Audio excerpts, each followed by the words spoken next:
Can Santa be gay? That's what they asked. 39% of the respondents said yes, it is acceptable. 41% said no. Holy smokes, we're going to do a bonus episode, just a quick little naughty and nice list about 3 recommended Christmas watches this year and 3 not so recommended Christmas watches this year.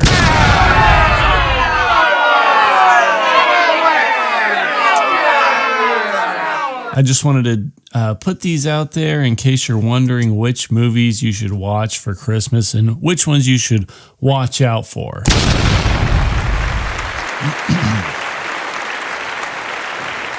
I'm kind of late to the Christmas horror movies, honestly. I pretty much avoided them my whole life. I kind of thought they were most likely going to be dog shit, but I've been pleasantly surprised. The last couple of years, I've been diving into it every holiday season, and I found some really great movies. Obviously, I'm not going to include this one on the 6 good or 3 good and 3 bad list that I'm doing right now, the 6 in total.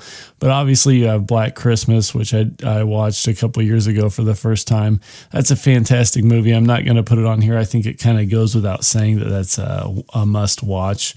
If you're looking for something to watch, you might as well watch the OG Black Christmas. I haven't gotten to the remakes yet or whatever they are. I don't know if they're requels or remakes. Who knows? I'll probably get to them eventually. But basically, I found out that like among the hundreds of thousands of dog shit ass Christmas horror movies that are exactly what you expect them to be, just like the most basic bullshit story plus Christmas, like guys going around stabbing everybody. And guess what? He's dressed up like Santa because who knows? It's usually like, oh, I saw Santa fuck somebody. I saw Santa fuck my mom or something like that. But it's like, hey, bud, put it all together as an adult and realize that that was just your dad fucking your mom, which obviously they've had sex before because you're alive, you stupid little motherfucker. So it's kind of tough to believe some of those, and it just feels like, okay, this is just a cash grab. I get it. You know, it is what it is. So let's go ahead and get into these. First, we're going on the nice list. We're going to check out the 3 nice movies that I would say you can watch these, even not during the holiday season, and these are fantastic movies. It's Christmas Eve, which means Santa Claus is already on his way on a sleigh. I'm kidding, Santa is not real, we know that, but sometimes it's easy to forget. I mean, he's all over the place on billboards and advertisements at shopping malls. Everywhere you look, you see his flowing white beard. Now, usually Santa is a welcome guest on Christmas, but in Norway, he has triggered a debate. Can Santa Claus be gay? Okay, so number 1 on the nice list. This is probably maybe my number 1 Christmas movie of all time now, but it's Deadly Games, and it has several other names. It's a French movie from, I think, 1989, if I believe. I think I'm right about that. I'm fucking right about that for sure. Anyway, Deadly Games, it's got a crazy backstory because it came out like the year before Home Alone, literally like I think months or so before Home Alone came out. It might not have even been that long, but it came out a little before Home Alone. The director saw Home Alone and was like, what the fuck? They ripped off my movie? I'm going to sue the shit out of those motherfuckers. God damn. But he didn't win the lawsuit because they're like, yeah, there's really no way that guy could have, the guy from Home Alone could have watched your movie and ripped you off and produced this whole movie in the amount of time in between the 2 release dates. So, sorry, motherfucker. I think it's just a big coincidence. You get no money. But anyway, Deadly Games, it's a great little Home Alone-esque movie. It's like Home Alone, except if Marv and Harry were actually scary. You know what I mean? Like the guy that breaks into this kid's house is definitely, you don't really know what he's going to do to this kid. And I think that's kind of the scariest thing. To sum it up, it basically is like this homeless guy just loves playing with kids. Like he likes playing with kids too much. I don't know how else to explain it. It starts out with him. He gets into like a snowball fight with this group of friends that are already having a snowball fight in the middle of the street until they realize that like this dirty old man just like snuck in there, and he's like, he's having the best time of his life. But at the same time, these are all like 11-year-olds and shit. So once they see him, they're just like, ooh, fucking gross guy. Fuck him. Get him the fuck out of here. Call my dad to fucking get over here and whoop his ass. And this just like hurts his feelings. Then he starts trying to talk to kids on the internet. It's like, what the fuck? That's what I mean, is like you never really know what this guy's intentions are. He has like almost no dialogue in the whole movie. So it's you just kind of, you pick up on like his body language and how much he wants to interact with kids. I wish I had a little Michael Jackson hee sound effect right now, but I got rid of that one a while back. So anyway, basically he comes into contact with this really like super smart computer genius kid who's also super rich, and his mom's away for work, and I think his dad's dead, and he's just living, or he's not living, but he's home alone with his diabetic grandpa, and then this fucking crazy ass Santa guy comes to his house to do something to him. You never find out what he wants to do to him, and I think that's for the best of everyone involved. But so this kid, he like dresses up like Rambo, and he has to defend his like giant fucking Harry Potter castle house against this child molester Santa, and while he's also protecting his diabetic grandpa. It's a fantastic movie. I can't recommend this one enough. 5 out of 5 stars for me. And my number 2 on this list is going to be so close, like almost a tie for number 1. These two movies, fuck. Silent Night, Deadly Night, Part 5, The Toy Maker is an amazing movie. And if you've been listening to the show, you know that when I watched Silent Night, Deadly Night, Part 5, The Toy Maker, that was the first Silent Night, Deadly Night movie I've ever watched. I just decided, you know what? I don't really give a shit about these movies. I'm going to watch them backwards, like from back to front. And I honestly don't think it's going to matter. From what I understood, the movies, like, they don't matter at all.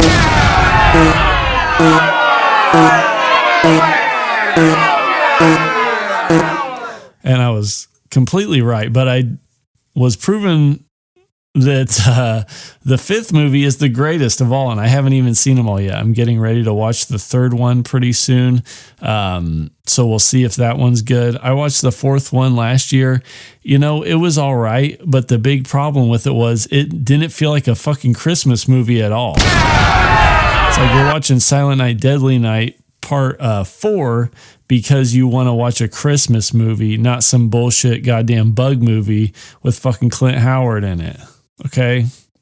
I almost had to turn that fucking bullshit off. It does have some cool like visuals and body horror stuff going on in it and giant bug stuff going on in it. But you know what? It doesn't have any fucking Christmas shit going on in it. The Silent Night, Deadly Night Part 5, incredible movie. It has, gosh, I can't think of the guy's name now. I was just thinking of him earlier. There's an older actor in it who just like completely steals the show. I'm going to look up who it is right now. Mickey Rooney, that's who it is. I didn't even need to look it up. It finally came back to me. I'm not even lying about that. I promise. Anyway, Mickey Rooney's in it, the old actor from like the 40s and 50s and shit. He's in it, and he just gives it his all the entire time. Like the rest of the acting in the movie is complete dog shit. There's moments in the movie where you see the boom mic hovering in the shot and stuff like that, and they were just like, fuck it, dog, print that shit. We don't give a fuck. But Mickey Rooney is giving like an A+ level performance the whole time. He's got a son named Pino that lives at his toy shop, and he's always just like drinking and beating the shit out of Pino, and it's hilarious. It's hilarious when you know the twist at the end of the movie. If it was just like, well, I don't know if I should give too much away, but watch it. you'll understand. And you'll probably pick up on the twist fairly well. I don't know. I feel like it took me a little longer than it should have to actually pick up on like what was going on in the movie. There was a couple moments where I was like, oh, wait a minute. I think this is probably going to happen, but you never know for sure. You just know that like, damn, his son is weird as fuck. And like he's always wearing the same clothes and shit. He's getting like smacked down the basement stairs by Mickey Rooney. Wild ass movie. And there's a whole other like crazy shit part of the movie that's going on where you're like following around this kid whose dad gets murdered in front of him by a toy at the beginning of the movie. And so his mom's like trying to, I guess, like get him through the trauma of that before Christmas happens. He's like won't talk and shit, and she's just like, yeah, we got to get him to talk by fucking doing Christmas and shit, but I don't know what I'm doing. And they're kind of like getting stalked by this guy that ends up being his real dad, I guess. And there's just a really confusing scene with that where like the mom sees this guy and then she gets chased by him in a car parking lot, and she does the whole thing where she runs away from him, gets to her Jeep and starts trying to like put the key in the Jeep. And it's almost parody level of her trying to get the key in there. Her like limp wrist is just like smacking into the door until her keys fall out of her hand. She's like, oh no, he's going to fucking get me. But then when he gets there, he's just like, hey, I know you or whatever. And she's like, oh yeah, I know you too and stuff. And then she never really explains like why she was trying to run away from him so bad or why she seems so scared of him. He's like, yep, I'm fucking Brian's real dad. And she's like, I know. And then they just fuck in the back of her Jeep. And it's just like, what the fuck is going on in this movie? There's so much more to it. Like that sounds wild and dumb enough as it is, but it gets better. Trust me. Number 3 on my nice list is going to have to go to Christmas Evil. And this was one that caught me off guard because I assumed this was basically going to be like a different version of Silent Night, Deadly Night Part 1. But I feel like I still haven't seen Silent Night, Deadly Night Part 1, so I can't speak on it too much. But in Christmas Evil, it's I think essentially follows like a similar story, But the guy, I can't think of the main actor's name in this movie, but the main guy that plays like the evil fucking Santa in this does an incredible job. Just really great acting in it. Really interesting story. Like it's a Christmas slasher, but it does a lot more than just like, 10 or 15 gore scenes with a guy running around cutting people's guts out and stuff like that. There's really not a ton of gore in it. It's just kind of like this, you see this guy's mental breakdown throughout through his whole life, basically. It starts out with him as a kid, and then you flash forward to him as a grown-up, and he's got this like weird thing with Christmas, because this is one where he saw his mom and his dad fucking as Santa Claus, and then a snow globe like breaks in his hand and cuts him, and then after that he's like fucking, he must have something else going on, is kind of what you figure out as the movie goes on, because I don't think that would traumatize anyone enough to like not even enjoy Christmas anymore. I think you might just kind of be like, yeah, this was one time I saw my fucking parents fucking, it was weird, you know what I mean? I probably shouldn't have been watching them, but whatever.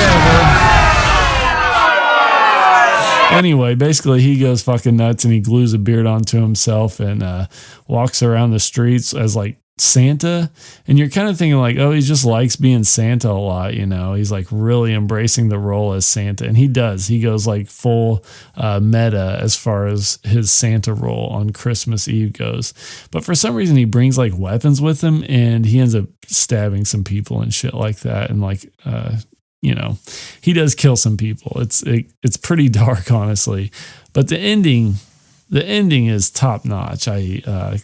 I love it. It gets a little bit surreal towards the end of the movie, not so much that where you're like, damn, what is this, like a goddamn Dario Argento movie or something? It's not like that surreal, but it does have its moments, and it's sprinkled in nice. I feel like they did a good job with the whole like Christmas atmosphere in this movie too. All the camera work looks great. Can't recommend Christmas Evil enough. And so now we're done with the nice list. Those are the ones that I will say, like, you're going to watch those and you're going to like them, whether you like it or not, motherfucker. But let's get to the naughty list, because these are the ones that I'm going to say, like, I'm not saying don't watch these movies. I think you should watch these movies. All I'm going to say is that they fucking suck, according to me. So the first one on the list, appropriately enough, is Silent Night, Deadly Night, Part 4, The Ritual, or some shit like that. I can't remember what it's called. The Apprentice or something. Or what is it called? The Initiation. It's something like that, because it's about like this lady who lives in an apartment and shit, and all of a sudden she's like being brought into like this witch cult, like a tea drinking witch cult of women who are just like, you know, super feminists and stuff like that. And they're just like, yeah, we just need you to complete this fucking ritual or some shit. And she's just like, okay, yeah. But she's not sure if she's dreaming or something. And then these witches, they like fucking have Clint Howard as like a homeless assassin or something like that. He's like covered in fucking dirt and just like wearing a camo jacket and shit. And they send him off to do like their evil bidding. And he lives on the roof of their building for $1 a month or something like that, and eats all their fucking free peppermints at their desk, because these witches also like run a bookstore or something like that. God damn it. I couldn't figure it out. Anyway, I was watching the movie, and then all of a sudden there's like a 4-foot tall cockroach in the fucking movie. What? Just pops out of behind a fucking couch. What?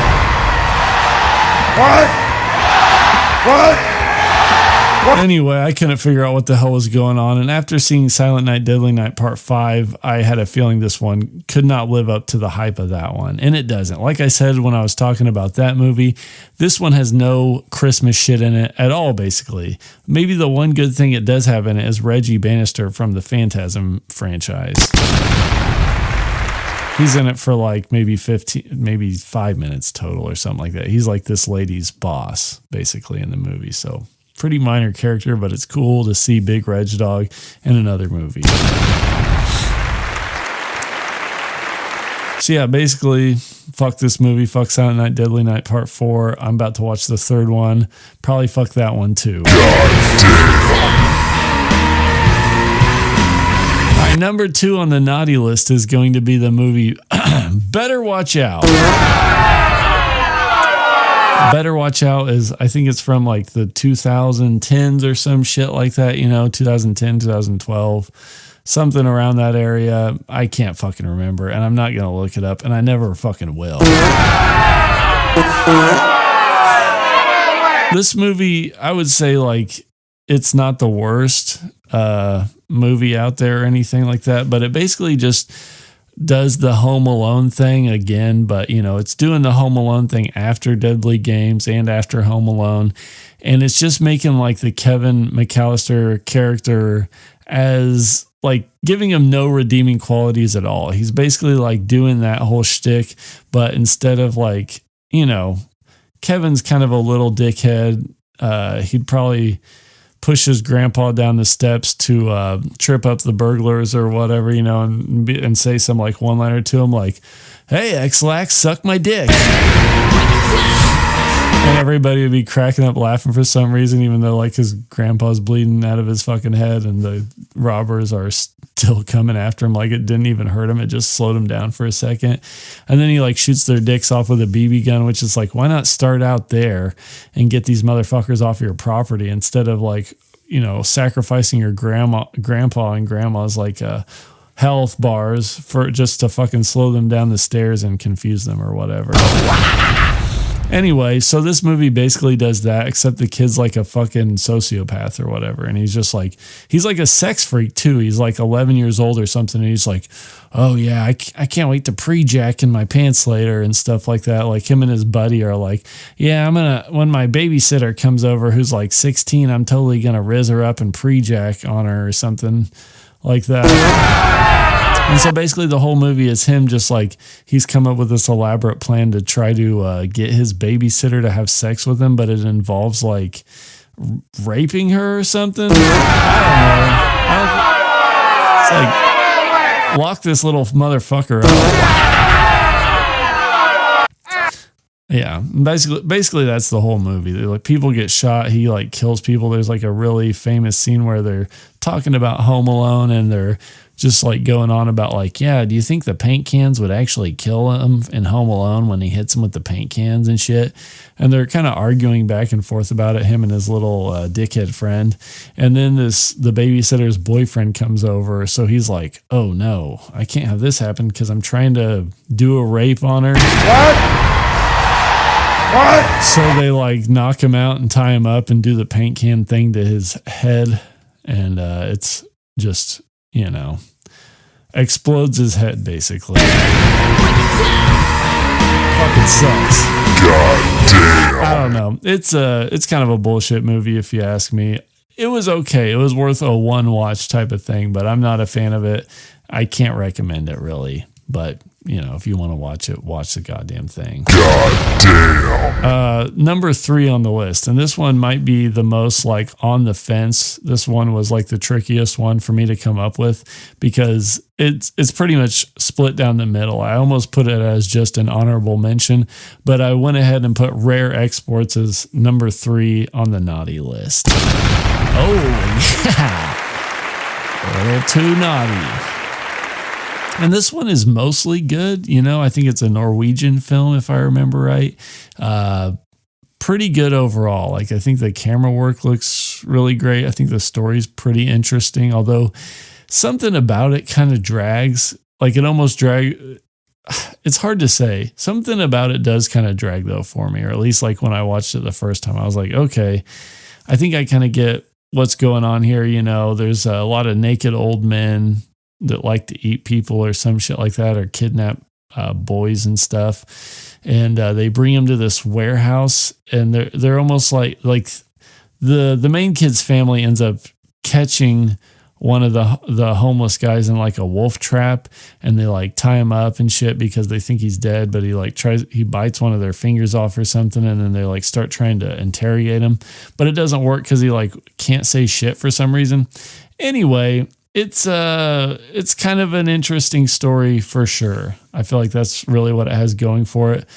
The thing that really bummed me out about it though was, for one, there's like 100 naked old men in it, and you can see their fucking dicks running around in the snow. So that's always going to put a movie on the naughty list for me, if you know what I'm saying. And then number 2 was the ending was real fucking shitty. It just felt like I don't know. It felt like one of those movies where they just didn't really come up with a good way to end it. You were expecting like this really big, I don't know, this really big grand ending or something like that, like a big battle, or it feels like that's what it's building up to. And that's where I feel like it's kind of like, okay, it's dragging its feet a little bit, but I think we're getting to like this big, exciting conclusion for this movie. And then it just doesn't happen. It just kind of like ends the movie abruptly. And it's like, oh, okay, well, fuck me, I guess. My feelings don't even matter anymore. What? So that's the only reason why I made it on this list. It's really just the ending. The ending kind of pissed me off and left me wanting a little bit more. But the first part, pretty good. Pretty decent movie overall. Not the worst Christmas movie I've ever seen, 100%. Honestly, the movie I should have put on the naughty list instead and put Rare Exports as an honorable mention is Christmas at the Cranks. Has anybody seen fucking Christmas at the Cranks? What? Holy shit. What? I would, if I ever see Tim Allen and Jamie Lee Curtis in the same room as each other, I'm going to grab them by their hair and slam their fucking heads into each other. And say, that was for Christmas at the Cranks, motherfuckers! Why'd you make that fucking stupid movie? God damn. Fucking piece of shit ass movie. I don't know. Christmas at the Cranks might be not even the worst Christmas movie I've ever seen. One of the worst movies I've ever seen in my entire life. It follows that formula that a lot of Christmas movies do, where they're like oddly depressing, but they're trying to be like funny and kind of quirky at the same time. But really, it just kind of feels like they're extremely depressing. But I think it's a comedy, or like at least a dramedy. You know what I'm saying? Like I think that's what it's going for, but it's really just like, God damn, these people fucking suck, and they're not funny, and they're just like really fucking sad. So anyway, that's my naughty and nice list. If you watch any of those movies, or if you have watched any of those movies, let me know in the comments down below. Let me know what you think. What's your naughty and nice list as far as Christmas movies go? Go ahead and comment that shit down below, motherfuckers. I would love to know that shit down below, motherfuckers. All right, well, thanks. I hope you enjoyed this bonus episode. I hope you have a Merry Christmas. See you next time, and good night.